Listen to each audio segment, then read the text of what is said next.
Hello, आप सबको नमस्ते, गुड मॉर्निंग।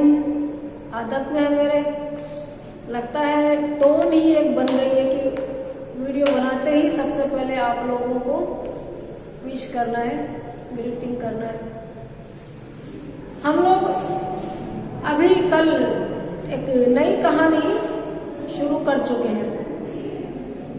दूसरा चमत्कार जो मृदुला गर्ग द्वारा रचित है, वह कहानी हमने अभी शुरू की है। दूसरा चमत्कार धार्मिक आडंबर, ढोंग, अंधविश्वास, जनता जो भोली है, जो तार्किक बुद्धि से शून्य है, उसका चमत्कारों के प्रति आग्रही होना, ताकतवर सामर्थ्यवान लोगों का तथाकथित चमत्कारी बाबाओं के साथ गठबंधन होना और उसके फलस्वरूप समाज के सकारात्मक रूप को ठेस पहुंचना और कालाबाजारी, रिश्वतखोरी, अंधविश्वास की प्रवृत्तियों को जनमानस में थोपना, यह इस कहानी की मूल संवेदना है। 20 नंबर के प्रश्न के उत्तर में भी हमें यही बात काम आएगी जो मैंने अभी बताई है। कल हमने बात किया था कि सेठ कटारिया ने महाराज, संत महाराज जिनका नाम आया है, उन आध्यात्मिक गुरु से बातचीत कर लिए। देखिए, आध्यात्मिक गुरुओं का जमाना है।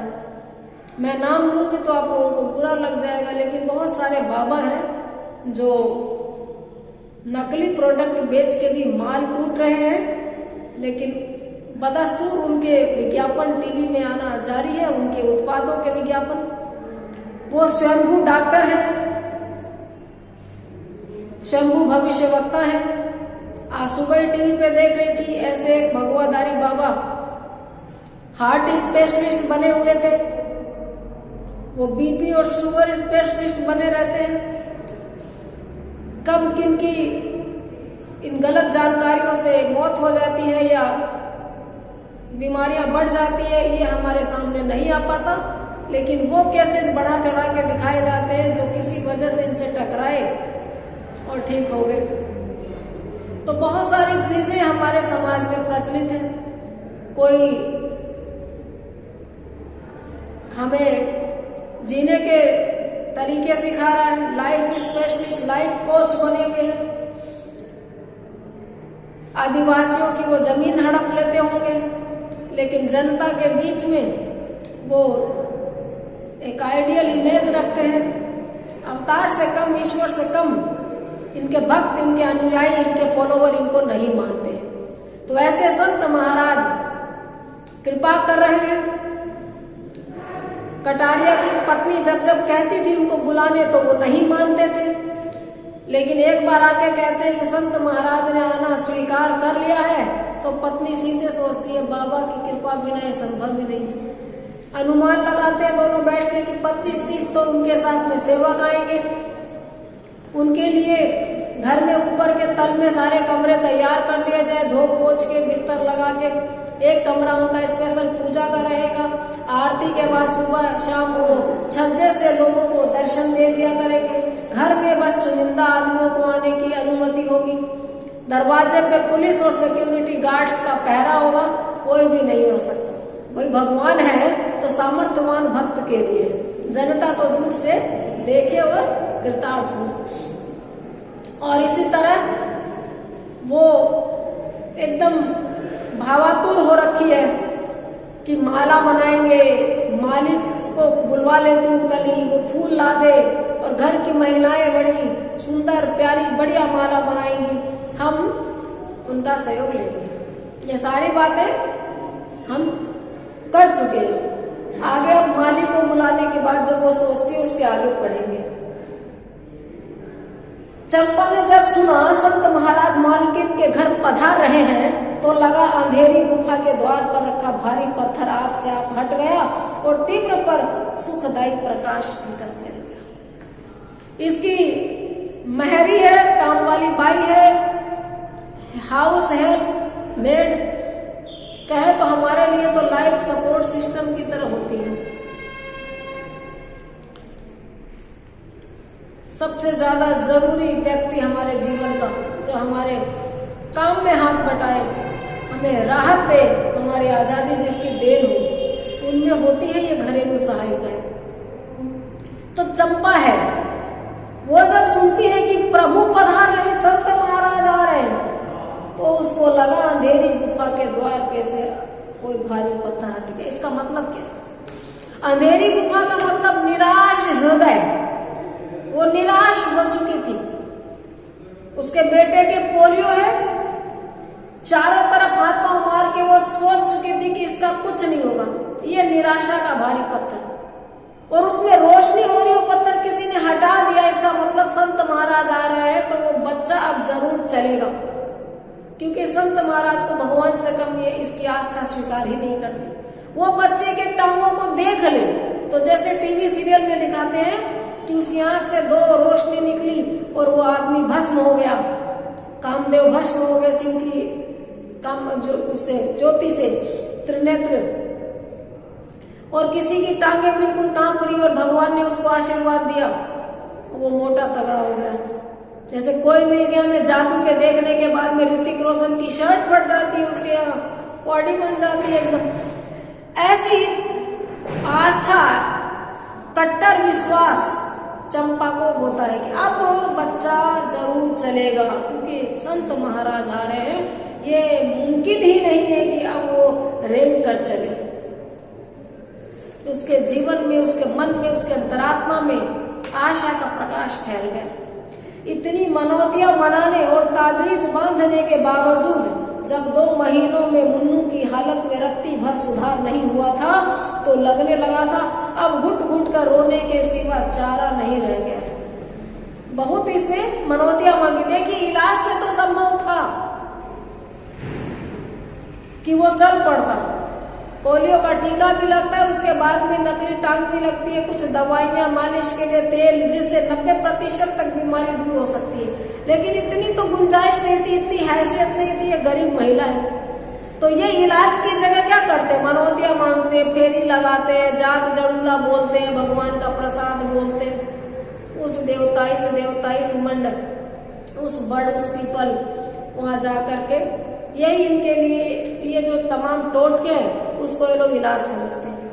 तो कहती इतनी मनौतियां मनाने और ताबीज बांधने के बावजूद जब 2 महीने में मुन्नू की हालत में कोई सुधार नहीं हुआ, तो लगने लगा था कि अब घुट घुट कर रोने के सिवा चारा नहीं रह गया। इलाज भी कम नहीं कराया, अपनी तरफ से जो छोटा मोटा जो गुंजाइश के अकॉर्डिंग जो करवा सकते थे वो इन्होंने कराया। या मोहल्ले के क्लिनिक में डॉक्टर से बुखार क्या हुआ, लड़के के टांगे ही रह गई। क्या नाम बतलाया था डॉक्टर ने बीमारी का? हाँ, पोलियो।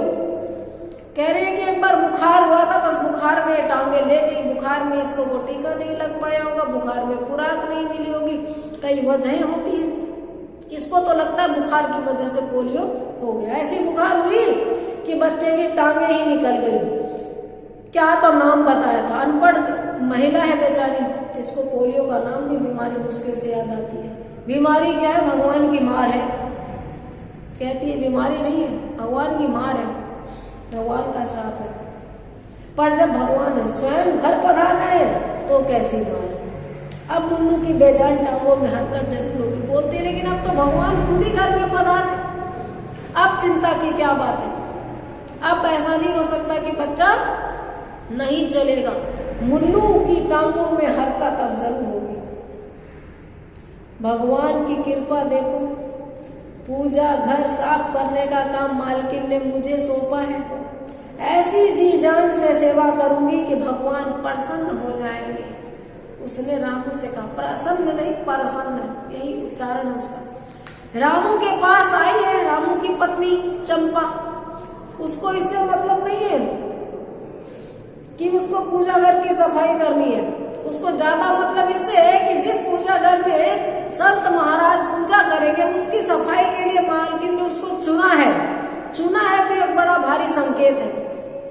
और वो उम्मीद में कहती है कि वो इतनी सेवा करेगी भगवान की, यानी उस बाबा की, महात्मा महाराज संत की, कि वो खुश हो जाएंगे और उसकी साध पूरी कर देंगे।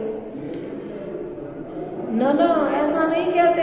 रामू फौरन बोला, भगवान को प्रसन्न करने की हमने ताब कहा, ये दया कर दे वही बहुत है। रामू दुनियादारी देख चुका है, थोड़ा सा प्रैक्टिकल इंसान है, और ये भावुक है। और वैसे भी एक रटा रटाया वाक्य की माँ का दिल है चंपा का, तो वो थोड़ा सा ज्यादा आशावादी है। दिल वैसे सबके होते हैं, जिस दिल का कोई जेंडर नहीं होता, लेकिन कहते हैं लोग माँ ज्यादा भावुक होती है, माँ ज्यादा आशा से और दुख से, भावों से निपट के सोचती है। रामू को भी दुख है अपने बच्चे का, लेकिन चंपा का अलग लेवल का है। तो रामू बोलता ना ये दुस्साहस मत करो, ये मत कहो कि तुम भगवान को प्रसन्न कर दोगे, हमारी इतनी औकात का, हम प्रसन्न नहीं कर सकते। हाँ, वो हम पे दया कर दें तो उनकी बड़ी कृपा होगी। गरीबों पे तो दया ही कर सकते हैं, अमीरों पे, भगवान पे गरीब इतनी कृपा दृष्टि, इतना सौंदर्य, सोना चांदी ऐश्वर्य नहीं बरसा सकते कि उनके भगवान प्रसन्न हो जाए। उन पे तो भगवान दया कर सकते हैं, प्रसन्न करने का काम तो दूसरे ही लोगों का है। बहुत गूढ़ पंक्ति है ये। हाँ जी, भगवान तो दया के सागर है, दर्शन देवेंगे तो पार भी करेंगे। चंपा ने हाथ जोड़कर माथे से लगा लिया कि हाँ भाई, भगवान दर्शन भी देंगे तो पार लगाएंगे। आशा के झूले में झूल रही है कि एक बार वो दर्शन देंगे और जो मुझे चाहिए वो मिलेगा।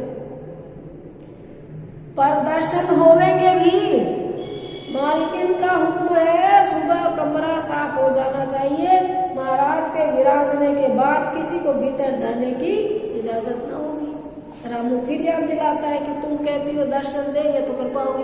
अरे दर्शन होंगे भी, मालकिन का साफ साफ हुक्म है कि सुबह सुबह जल्दी कमरा साफ हो जाना चाहिए। महाराज के विराजने के बाद, वहां जब महाराज बैठ जाएंगे उस कमरे में, उसके बाद किसी को भीतर जाने की इजाजत नहीं है। तो क्या, दर्शन तो होंगे ही।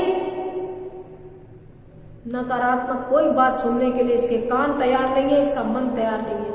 कहते तो क्या हो गया, दर्शन क्या उस कमरे में जाने से ही होंगे? आरती के बाद छज्जे पर से दर्शन देंगे। तब वो आरती करने के बाद में छज्जे पे आएंगे तब दर्शन होंगे। मन में श्रद्धा होनी चाहिए। श्रद्धा नहीं कहा है, भगवान तो मूल दूर से सुन लेते हैं। हम लोग भोग लगाते हैं भगवान को, जो लोग लगाते हैं वो क्या कहते हैं, मैं कई बार पूछती हूँ, खाते तो है नहीं, उतना का उतना पड़ा है, तो कहते हैं भगवान तो बस भाव के भूखे होते हैं। पहले वाले लोग और ही अलग बात कहते थे, भगवान तो वासना के भूखे होते हैं। वासना का मतलब उनके लिए यही भावना होती थी, वो वासना का दूसरा मतलब लगाते थे। खैर, जिस तात्पर्य से वो बोलते थे उस तात्पर्य पे तो वो सही है, लेकिन बाकी मुझे जरूर हंसी आ जाती थी कि भगवान खाते थोड़ी है, भगवान तो वासना के भूखे हैं। अब इस बात पे क्या कहा जाए। तो यहाँ पर ये कहती है कि अरे भाई, श्रद्धा होनी चाहिए मन में। भगवान तो दूर से भक्त के दिल की पुकार सुन लेते हैं कि हाँ, दर्शन तो देने हैं, मेरे भक्त ने मुझे पुकारा है। हम ही थोड़ा, कितनी जनता टूटेगी, हम ही है क्या जो उनको देखना चाहते, कितनी जनता टूटेगी, बहुत लोग आएंगे उनको देखने, प्रसाद बटेगा। और सेवा का क्या है, सबके पास एक समान साधन हो गए हैं। और सेवा का क्या है, सबके पास क्या बराबर संसाधन होते हैं। 5.25 रुपए का चढ़ावा खरीद कर मैं कमरे में पहले जो रख दूंगी। किसी के पास करोड़ों का होता, किसी के लाखों का, किसी के हजारों का, और भाई हम गरीब नौकर। 5.25 रुपए का प्रसाद मैं पूजा के साथ में अपना भी एडजस्ट कर दूंगी पूजा की थाली में। भावना होती है, सबकी सेवा बराबर तो हो ही नहीं सकती, जितना मेरे से बनेगा मैं कर दूंगी। देखो भगवान की क्या मर्जी होगी। रामू ने लंबी सांस खींच कर कहा। रामू ने, देखो, वह आशा के घोड़े की लगाम ढीली रखना चाहता था, जिससे निराशा को संभालने की गुंजाइश बनी रहे। आशा के घोड़े की लगाम जितनी ढीली छोड़ दो उतना भागेगा, और जब गिर जाएंगे तो घायल होके कोसते रहेंगे। तो आशा के घोड़े पर वो है तो सही, लेकिन उसकी लगाम कस के रखना चाहता है। ढीली मतलब ये सेंस यहाँ पर ये है कि वो उसको थोड़ा सा इस तरह करना चाहता है कि हो भी सकता है कि वो दर्शन दे दे, हो भी सकता है कि वो बच्चे को देख ले, वो ठीक हो जाए, और ये भी हो सकता है कि ऐसा कुछ नहीं, क्योंकि जिंदगी की कड़वी हकीकत उसको चंपा से ज्यादा पता भी थी, स्वीकार भी थी। पर चंपा हवा के जिस घोड़े पर सवार थी वह आशा से नहीं, विश्वास से बना था। ये आशा के घोड़े पे था तो उसको ढीला छोड़ रखा था। देखेंगे भाई आशा, एक तो पूरा पक्का किसी पे विश्वास कर ले कि ये काम हो के रहेगा, वो नहीं हो तो हम टूट जाते हैं। लेकिन दूसरी तरफ नहीं होता है, कुछ लोग मान के चलते वो दे देगा तो ठीक है, नहीं देगा तो इस तरह मैनेज करेंगे। रामू एक अंकुश अपनी आशा पे रखे हुए हैं, लेकिन ये आशा के घोड़े पर नहीं थी, ये विश्वास के घोड़े पे थी। और विश्वास तो आदमी को ऐसा पागल बना देता है कि उसकी क्या ही बताएं। पूरे दिन कमरों की छत से फर्श तक धुलाई सफाई करने में जुटे रहने पर भी उसकी आंखों के सामने अटकेलियां करते दौड़ते मुन्नू का चित्र छाया रहा। शरीर से वो सारे दिन कभी कमरों की सफाई कर रही है, कभी छत की, कभी फर्श की, खूब तन्मयता से साफ सफाई कर रही है, लेकिन उसके दिमाग में, मन की आंखों में दौड़ता भागता खेलता हुआ मुन्नू अटकेलियां कर रहा है। वो मुन्नू जो चल नहीं सकता, जो खड़ा कर दो तो गिर जाएगा, हाथ हटा लो तो, जो सीधा खड़ा नहीं हो सकता, वो बच्चा उसके ख्वाब में, उसकी जो मानस आंखें हैं, मन की आंखों में आज उसको पहली बार दौड़ता भागता दिख रहा है। इतना यकीन उसको संत महाराज के आने पर है। सुबह 10 बजे होने वाली भगवान संत महाराज की आरती का समाचार पाकर सुबह 6 बजे से सेठ कटारिया के बंगले के सामने भीड़ जमा होनी शुरू हो गई थी। देखिए, सुबह 10 बजे से आरती होनी थी संत महाराज के द्वारा भगवान की, लेकिन 6 बजे से ही लोगों की भीड़ उनके घर के सामने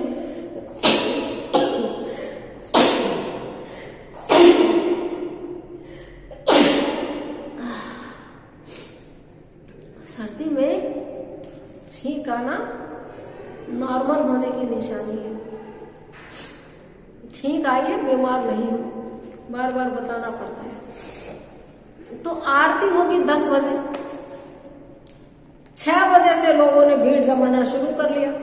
जब हमें कहीं जाना हो ऐसे जगह जहां पे टाइम होते होते आपकी बारी भी नहीं आएगी, तत्काल के लिए टिकट बनवानी होती है 10 बजे, तो लोग 4 बजे से लाइन में लग जाते हैं। नोटबंदी के टाइम में बैंक खुलता था 10 बजे, लोग आधी रात को ही कंबल ओढ़ के, कई बार फोटो देखी, खाट लेकर के वहां लेट भी गए लोग, पता नहीं सुबह बारी आए कि नहीं। तो पानी पी लेती हूँ। वो क्या है, 6 बजे से सब लोग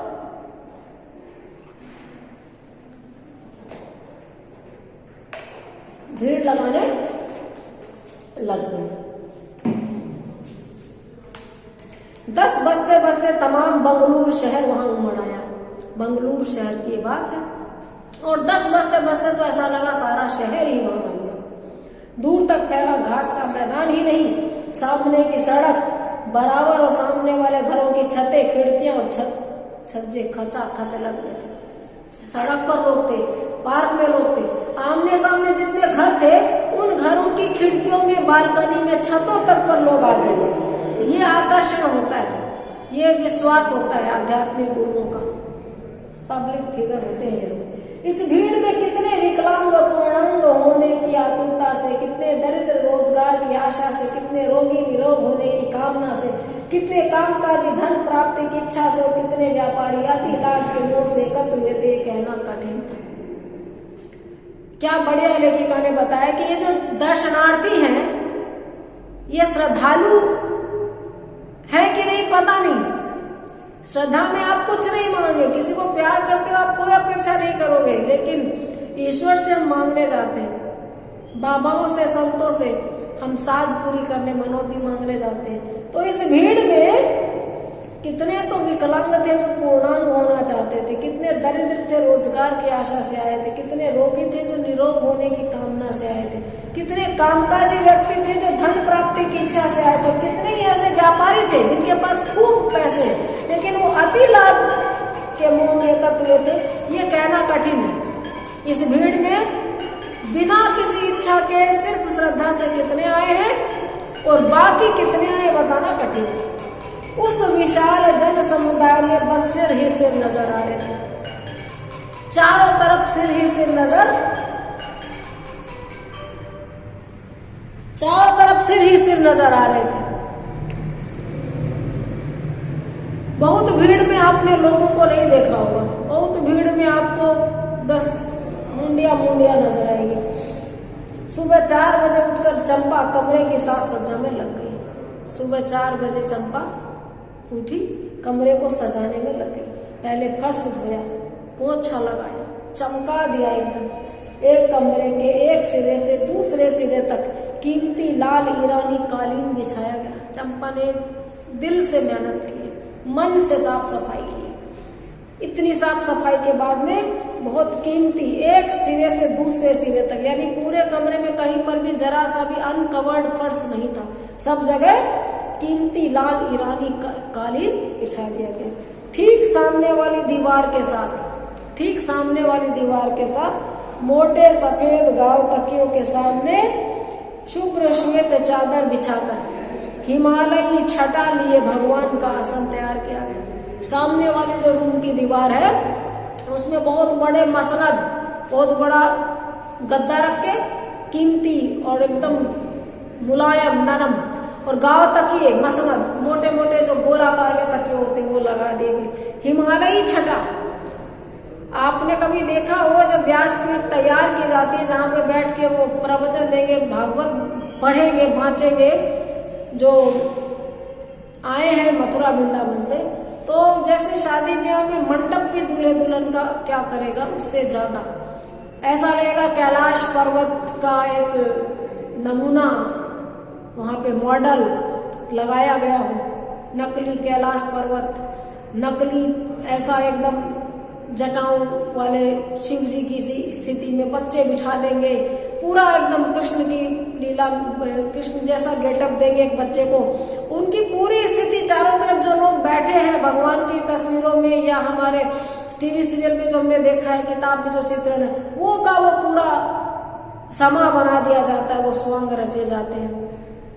और जिस आसन पे बैठ के वो कथा श्रवण करेंगे, कथा वाचेंगे, सुनाएंगे, श्रवण तो क्या, उसको एकदम भव्य रूप से सुसज्जित रूप से तैयार कर दिया जाता है।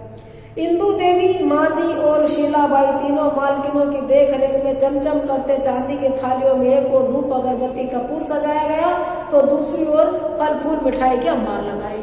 समझ गए आप लोग? चंपा पहले ही बाजार से 5.25 रुपये का नारियल, केला, ईख, पेड़ा और साबुत चना खरीद लाई थी। फल और मिठाई के ढेर के बीच उसने चुपके से रख दिया था। तीनों महिलाओं का नाम लिया गया, उनके देख रेख में मिठाई तैयार हुई, प्रसाद तैयार हुआ और उसमें ही 5.25 रुपये का इतनी विशाल थाली, इतना सारा प्रसाद है, उसमें चुपके से किसी कोने में इसने भी अपना 5.25 रुपये का, जिसमें केला, ईख, पेड़ा, साबुत चना, नारियल सब चीजें छुपा के रख दी। धूप बत्ती जलाकर कमरे को दिखा दी थी, साथ ही हृदय में मंदिर की घंटी की तरह सुबह से बज रहे शब्दों को कांपते होठों में बुदबुदा कर कहा था, हे भगवान संत महाराज जी, मेरे मुन्नू की टांगे ठीक कर दो, दया करो महाराज। सुबह से रात तक एक ही जो इसके मन से लालसा, कामना, अभिलाषा प्रस्फुटित हो रही थी, वो होठों ही होठों में पूरे कमरे की सफाई, प्रसाद रखने के बाद एक ही बात बोलती है, संत महाराज जी, मेरे मुन्नू की टांगे ठीक कर दो, आपकी बड़ी दया होगी। ये गिड़गिड़ाना हमें भावुक करता है। उसकी ये कमजोरी बताती है कि कैसे अपने बच्चे के लिए उसके मन में अपार दर्द है। कहानी आगे क्या कहेगी, किधर जाएगी, ये हम अगले वीडियो में देखेंगे। आज इतना ही, तब तक अपना ध्यान रखिए।